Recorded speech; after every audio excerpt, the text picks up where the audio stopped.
नमस्ते दोस्तों, स्वागत है आप सभी का हमारे चैनल में। आज हम बात करने वाले हैं 2025 की एक बेहद दिलचस्प फिल्म आप जैसा कोई के बारे में, जिसमें माधवन और फातिमा सना शेख ने लीड रोल्स प्ले किए हैं। यह फिल्म है मॉडर्न लव, पेट्रियार्की और पर्सनल ग्रोथ की एक ऐसी कहानी जो आपको सोचने पर मजबूर कर देगी। बिना वक्त खराब किए चलिए शुरू करते हैं इस दिलचस्प कहानी को। कहानी शुरू होती है जमशेदपुर के श्री रेणु त्रिपाठी से, एक 42 साल का संस्कृत टीचर। अब यहाँ ट्विस्ट यह है कि वह अभी तक कुंवारा है और कभी कोई गर्लफ्रेंड भी नहीं बनी। उसके स्टूडेंट्स उसे इसी बात के लिए टीज करते रहते हैं। वह अपने दोस्त दीपक के साथ रहता है, जो हमेशा उसकी शादी की चिंता में रहता है। दूसरी तरफ है मधु बोस, कोलकाता की एक 32 साल की फ्रेंच टीचर। वह बिल्कुल मॉडर्न और कॉन्फिडेंट वुमन है, जो अपनी लाइफ को अपने तरीके से जीना जानती है। दीपक को अपने दोस्त श्री रेणु की हालत देखकर बड़ी टेंशन होती है। वह सोचता है कि इसे कुछ एक्सपीरियंस देना चाहिए। तभी वह श्री रेणु को आप जैसा कोई नाम का एक डेटिंग ऐप इंट्रोड्यूस करता है। यह ऐप एनोनिमस वॉइस चैटिंग की फैसिलिटी देता है, जहां लोग बिना अपनी आइडेंटिटी रिवील किए बात कर सकते हैं। श्री रेणु इनिशियली हेजिटेंट था, लेकिन फिर क्यूरियोसिटी के कारण ऐप यूज करने लगता है। वहां उसकी बात एक मिस्टीरियस लेडी से होती है, जो उसकी रिस्पेक्टफुल और पोएटिक बातों को अप्रिशिएट करती है। जब वह लेडी उसका नाम श्री मोनोलॉग में रिपीट करती है, तो श्री रेणु कंप्लीटली मेस्मराइज्ड हो जाता है। इसी दौरान श्री रेणु के नेबर जॉय उसके लिए एक मैरिज प्रपोजल लेकर आता है। लड़की का नाम है मधु बोस, जो कोलकाता से है। श्री रेणु कोलकाता जाकर मधु से मिलता है। यह इंटरेस्टिंग यह यह होती है कि दोनों की पर्सनालिटीज बिल्कुल ऑपोजिट है। वह ट्रेडिशनल और रिजर्व्ड, वह मॉडर्न और आउटस्पोकन। लेकिन सरप्राइजिंगली दोनों में इंस्टेंट कनेक्शन बन जाता है। उनकी ताया की पसंद सेम है, दोनों को किशोर कुमार के गाने पसंद हैं, और सरप्राइजिंगली कंपैटिबल केमिस्ट्री है। मधु इवन यह कह देती है कि वह जमशेदपुर मूव करने के लिए भी रेडी है। श्री रेणु को लगता है यह too good to be true है। श्री रेणु और दीपक को लगता है कि मधु का इतनी आसानी से हाँ कहना सस्पिशियस है। वे मधु के पास्ट के बारे में इन्वेस्टिगेट करने का डिसाइड करते हैं। श्री रेणु का स्टूडेंट राकेश फेक स्टूडेंट बनकर मधु के घर जाता है और पता लगाता है कि उसका एक एक्स बॉयफ्रेंड था, नमित अग्रवाल। जब श्री रेणु मधु से इसके बारे में पूछता है, तो वह ऑनेस्टली बता देती है कि हाँ, उसका 5 साल पहले नमित के साथ रिलेशनशिप था, लेकिन वह वेरी कंट्रोलिंग और चॉविनिस्टिक था। उसने उसकी वर्जिनिटी पर भी क्वेश्चन रेज किए थे, इसलिए उसने रिलेशनशिप एंड कर दिया था। मधु कैजुअली मेंशन करती है कि टीनेज के बाद बहुत कम लोग वर्जिन रहते हैं। यह सुनकर श्री रेणु अनकंफर्टेबल हो जाता है, क्योंकि वह खुद 42 साल का वर्जिन है। लेकिन तभी एंगेजमेंट सेरेमनी के दौरान एक बड़ा ट्विस्ट आता है। मधु प्लेफुली श्री रेणु का नाम श्री मोनोलॉग में रिपीट करती है, एग्जैक्टली वैसे ही जैसे डेटिंग ऐप पर वो मिस्टीरियस लेडी करती थी। श्री रेणु को एकदम से रियलाइजेशन हो जाता है, मधु ही वो लेडी थी जिससे वो ऐप पर बात करता था। वो कंप्लीटली शॉक्ड रह जाता है। अब यहाँ श्री रेणु का ट्रू कलर्स निकलते हैं। डिस्पाइट खुद ऐप यूज करने के बावजूद वह मधु को जज करना शुरू कर देता है।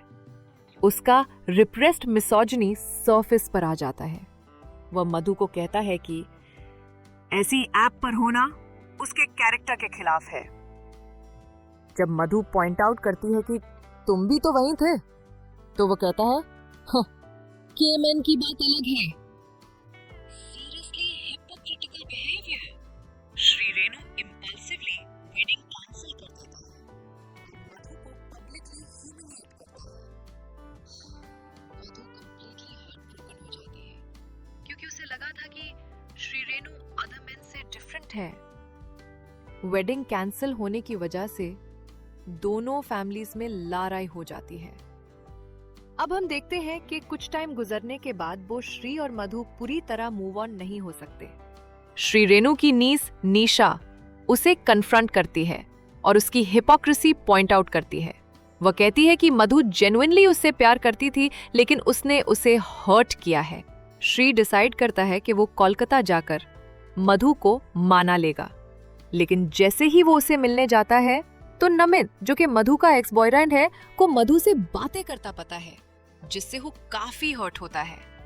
श्री उन दोनों के पास जाता है, लेकिन श्री रेणु की पैचअप की अटेम्प्ट फेल हो जाती है क्योंकि वो फिर से पेट्रियार्कल लैंग्वेज यूज करता है। वो कहता है कि वो मधु के ट्रांसग्रेशंस को फॉरगिव करेगा और उसे लिमिटेड फ्रीडम अलाउ करेगा। मधु इमीडिएटली इसे कॉल आउट करती है, तुम कौन होते हो मेरी लिमिट्स डिसाइड करने वाले, जिससे श्री रेणु निराश हो जाता है और वापस आ जाता है। इसी दौरान एक पैरेलल स्टोरी चल रही है श्री रेणु की भाभी कुसुम की। वह श्री रेणु के भाई भानु की वाइफ है, जो एक टिपिकल पेट्रियार्कल मैन है। भानु कुसुम को डोमेस्टिक काम तक सीमित रखना चाहता है और उसके पिकल बिजनेस के सपनों को डिसमिस करता है। कुसुम को जॉय में सपोर्ट और एप्रिसिएशन मिलती है, जो मधु का मैटरनल अंकल है। स्लोली कुसुम और जॉय के बीच इमोशनल कनेक्शन डेवलप होता है, जो इवेंचुअली अफेयर में बदल जाता है। मूवी में हम देखते हैं कि भानु को कुसुम और जॉय के अफेयर के बारे में पता चल जाता है। वह कुसुम से अपॉलजी डिमांड करता है, लेकिन कुसुम रिफ्यूज कर देती है। वह बोल्डली कहती है कि वह अपनी हैप्पीनेस चूज कर रही है। यह देखकर श्री रेणु को रियलाइजेशन होता है कि वह भी अपने भाई जैसा ही पेट्रियार्कल बिहेव कर रहा था। पहली बार वह भानु के अगेंस्ट खड़ा होकर कुसुम को सपोर्ट करता है।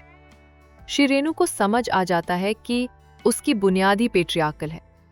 वह अपनी मिस्टेक्स रियलाइज करता है और मधु के पास वापस जाने का डिसाइड करता है। कोलकाता में मधु की नानी बीमार पड़ जाती है।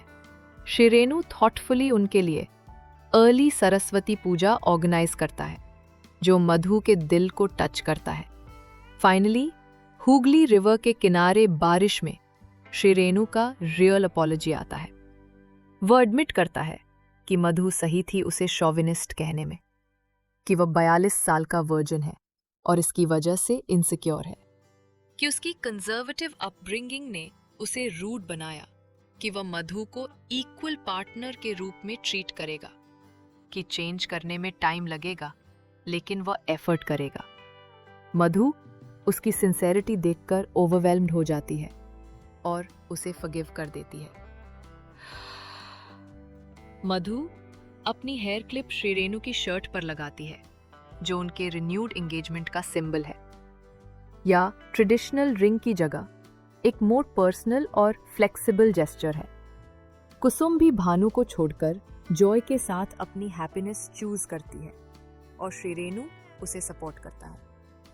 या फिल्म हमें सिखाती है कि ट्रू लव में बराबरी वाला प्यार होना चाहिए। पेट्रियार्कल कंडीशनिंग को अनलर्न करना पॉसिबल है, बट एफर्ट चाहिए। पर्सनल ग्रोथ एक कंटिन्यूअस प्रोसेस है। विमेन की एजेंसी और चॉइसेस को रिस्पेक्ट करना जरूरी है। डबल स्टैंडर्ड सोसाइटी के लिए हार्मफुल है। यहीं पर यह मूवी खत्म हो जाती है, एक होपफुल नोट पर, जहां दोनों कपल्स अपनी हैप्पीनेस और म्यूचुअल रिस्पेक्ट के साथ नया शुरुआत करते हैं। फिल्म यह मैसेज देती है कि चेंज पॉसिबल है, लेकिन अकाउंटेबिलिटी और कंटिन्यूअस एफर्ट के साथ। दोस्तों, यह था आप जैसा कोई का कंप्लीट रिकैप। यह फिल्म मॉडर्न रिलेशनशिप्स की कॉम्प्लेक्सिटीज और पेट्रियार्की के सटल फॉर्म्स को बहुत अच्छे से पोर्ट्रे करती है। आर माधवन और फातिमा का परफॉर्मेंस भी कमाल का था। आपको यह रिकैप कैसा लगा? कमेंट्स में जरूर बताएं, और अगर आपने यह फिल्म देखी है तो अपने थॉट्स शेयर करें। शुक्रिया।